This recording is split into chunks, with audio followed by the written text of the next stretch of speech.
നല്ല മൂവിയാണ്, super. Combo നന്നായിട്ട് വർക്കൗട്ട് ചെയ്തു. കോമഡിയൊക്കെ കൂടുതൽ ചെയ്തിരിക്കുന്നത് ബിജു മേനോന്റെ സൈഡിൽ നിന്ന്. കുഴപ്പമില്ല, നല്ല പടമാണ്. രക്ഷയില്ല, നല്ല പടമാണ്. കോമഡിയൊക്കെ മാസമാണ്, കുഴപ്പമില്ല. എല്ലാവരും വന്ന് കാണട്ടെ, നല്ല പടമാണ്. നല്ല അർപ്പരം പറയട്ടെ പടത്തിന്. ഓക്കെ, ഭയങ്കര റിലേറ്റബിൾ ആണ്. ഭയങ്കര ഡൗൺ ടു എർത്ത് ആയിട്ടുള്ള ഒരു സിനിമയാണ്. എൻഗേജിങ് ആണ്. തിയേറ്ററിൽ നമുക്കൊരു സെക്കൻഡ് നമുക്ക് അങ്ങനെ ഒരു ബോറടിയോ അങ്ങനെയുള്ള പരിപാടിയൊന്നുമില്ല. ഭയങ്കര പാക്ഡ് ആണ് സിനിമ. കോമഡി ഉണ്ട്, എല്ലാം കൊണ്ടും നല്ല സിനിമയാണ്. ഭയങ്കര ഹാപ്പിയാണ് ഞാൻ. എനിക്ക് പറയുന്നത് ഭയങ്കര ഹാപ്പിയാണ്. അടിപൊളിയാണ്. നിങ്ങളെല്ലാവരും കാണാം. Thank you so much. എല്ലാവരും തിയേറ്റേഴ്സിൽ തന്നെ വന്ന് കാണുക. നടന്ന സംഭവം എന്താണെന്ന് അറിയണ്ടേ, അപ്പോൾ പറയാ. വേർഡ് ഓഫ് മൗത്ത് ഭയങ്കര ഇമ്പോർട്ടൻ്റ് ആണ്. സോ സ്പ്രെഡ് ചെയ്യുക, എന്നിട്ട് നല്ല സിനിമയെന്ന് പറയാം. എന്നിട്ട് എല്ലാവരും തിയേറ്റേഴ്സിൽ വന്ന് കാണുക, നടന്ന സംഭവം എന്താണെന്ന് അറിയാം. ഓഡിയൻസിൻ്റെ അടുത്ത് കണ്ടപ്പോൾ വളരെ സന്തോഷമായി. അവരുടെ റെസ്പോൺസ് നമുക്ക് നേരിട്ട് അറിയാൻ പറ്റിയല്ലോ. നല്ല കൈയടിയൊക്കെ ഉണ്ടായിരുന്നു തിയേറ്ററിൽ. പൊതുവേ എല്ലാവർക്കും ഇഷ്ടപ്പെടുന്നുണ്ടെന്ന് അറിഞ്ഞതിൽ സന്തോഷം. നല്ല ആക്ഷനുണ്ട്, നല്ല ഫണ്ണാണ്, എൻ്റർടൈനിങ് ആണ്. അപ്പോൾ കാണാത്തവരെല്ലാം കാണുക, സപ്പോർട്ട് ചെയ്യുക. Thank you. എല്ലാവരും കാണേണ്ട സംഭവമാണ്. തിയേറ്ററിൽ പോയി തന്നെ കാണണം. മൊത്തത്തിൽ ഇതിൽ കൂടുതൽ വർക്ക് ചെയ്തതിലും ഒരുപാട് ഹാപ്പിയുണ്ട്. കാരണം ഞങ്ങളൊരു ഗ്രൂപ്പ് ഓഫ് ഗേൾസ് ഉണ്ടായിരുന്നു. അപ്പോൾ അതൊരു ഫാമിലി പോലെയാണ്. മൊത്തം ത്രൂ ഔട്ട് ഇതിൽ ഞങ്ങൾ നടന്നു. ചേട്ടനും എല്ലാവരും കൂടെ ആയിട്ടൊരു ഫാമിലി പോലെയാണ്. പടം അടിപൊളിയായിട്ട് കണ്ടിറങ്ങിയപ്പം സന്തോഷമുണ്ട്. Thank you so much. എല്ലാവരും പോയി തിയേറ്ററിൽ തന്നെ കാണാം. പ്രാവശ്യം വന്ന് കാണാവുന്ന രീതിയിലുള്ള ചിത്രം, കുഴപ്പമില്ല. റിയലിസ്റ്റിക് സ്റ്റോറിയാണ്. അപ്പോൾ അതിൻ്റേതായിട്ടുള്ള രീതിയിൽ മേക്കിംഗ് ആണ്, കുഴപ്പമില്ല. സിനിമ ഒരു കോമഡി പടമാണ്. നടന്ന സംഭവം അത് രസമായിട്ട് വന്നിട്ടുണ്ട്.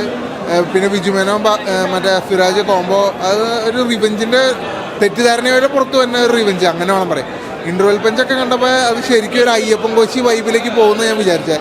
അത് ആ ഒരു ലെവലല്ല. ഇതൊരു മുഴുനീള കോമഡി പടം, അങ്ങനെ പോകണം. അതെ, കോമഡി എന്ന് പറഞ്ഞാൽ അത് ബിജുമേനോൻ്റെയോ സുരാജിൻ്റെയോ കോമഡി അല്ല. അതിൽ ചുറ്റിപ്പറ്റിയുള്ള ബാക്കിയുള്ളവരൊക്കെ പിന്നെ കണ്ടിരുന്നാൽ നമുക്ക് ചിരിക്കാൻ തോന്നും. അമ്മാതിരി ഒരു ഇത് വന്നത്. എന്തായാലും പടം കൊള്ളാം. അതായത് ബോറടിക്കില്ല പടം കണ്ടിട്ട് കാണാനുള്ള പടം. ബിജു മേനോന്റെ കോമഡിയൊക്കെ നന്നായിട്ട് വർക്കൗട്ട് ആയിട്ടുണ്ട്. നല്ലൊരു എന്റർടൈൻമെന്റ് മൂവിയാണ്. കോമഡി മിക്സ് ആയിട്ടുള്ള ഒരു മൂവിയാണ്. നന്നായിട്ട് ചെയ്തിട്ടുണ്ട്. ഒരിക്കലും ഒരു ബോറടി ഇല്ല, ലാഗ് ഇല്ല, കണ്ടിരിക്കാൻ പറ്റും. കോമ്പിനേഷൻ രസമുണ്ട്. പറഞ്ഞൊരു ക്ലാഷാണ്, ഒരു ഐഡിയോളജി ക്ലാഷാണ്. ശ്രുതിയൊക്കെ പറഞ്ഞ പോലെ. സോ അത് വന്ന് കാണുക. എന്താണെന്ന് അപ്പം അറിയാം. സസ്പെൻസ് ഉണ്ടോയെന്ന് വെച്ച് കഴിഞ്ഞാൽ ഇത് നമ്മളെന്താ പറയുക, ഇപ്പം വളരെ പേഴ്സണലായിട്ടുള്ള നമ്മുടെ പ്രൈവറ്റ് ലൈഫിലുള്ളൊരു ഇഷ്യൂ ആണ് ഡിസ്കസ് ചെയ്യുന്നത്. സോ അത് എന്താണെന്ന് അറിയാൻ തിയേറ്റേഴ്സിൽ തന്നെ വന്ന് സിനിമ കാണുക, നമ്മളെ സപ്പോർട്ട് ചെയ്യുക. പെർഫോമൻസ് വിജയേട്ടനും സുരാജേട്ടനും രണ്ടുപേരും ഈക്വൽ ശക്തികളായിട്ട് നിന്ന് ഫൈറ്റ് ചെയ്യുന്നുണ്ട്. രണ്ടുപേരും ഓരോരോ ക്യാരക്ടർ ഏറ്റവും അടിപൊളിയായിട്ട് ചെയ്യുള്ളൂ നമുക്കറിയാം ഓൾറെഡി. ബാക്കി ലിജോമോള്, ശ്രുതി എല്ലാവരും അടിച്ചു പൊളിച്ചിട്ടുണ്ട്. ഇതിൽ വർക്ക് ചെയ്ത് ഓരോരുത്തരും ഓരോരുടെ ഭാഗം നന്നായിട്ട് ചെയ്തിട്ടുണ്ട്. സദാചാരക്കാരെന്നൊക്കെ പറയുന്ന അത്തരത്തിലുള്ള ആളുകൾ ഈ സിനിമ കണ്ടു കഴിഞ്ഞാൽ അവർക്കൊരു ചേഞ്ച് ഉണ്ടാവും. അവർക്ക് ഇത് ചേഞ്ച് ഉണ്ടാവുമെന്നൊന്നും എനിക്കറിയില്ല. പക്ഷെ പടം ഭയങ്കര എൻഗേജിങ് ആണ്. തിയേറ്ററിൽ ഭയങ്കര നമുക്ക് ക്ലാപ്പ് ചെയ്യാൻ തോന്നുന്ന ഒരുപാട് സിറ്റുവേഷൻസ് ഉണ്ട്.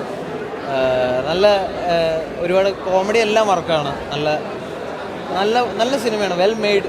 ആൻഡ് എന്താ പറയുക, എല്ലാവരുടെയും പെർഫോമൻസ് ആണെങ്കിലും ക്യാരക്ടേഴ്സ് നമുക്ക് ഭയങ്കര റിലേറ്റബിൾ ആണ്. ചുറ്റുപാടും ഒക്കെ നമ്മൾ കാണുന്നതും അല്ലെങ്കിൽ അങ്ങനെയുള്ളൊരു സിനിമയായിട്ടാണ് തോന്നിയത്.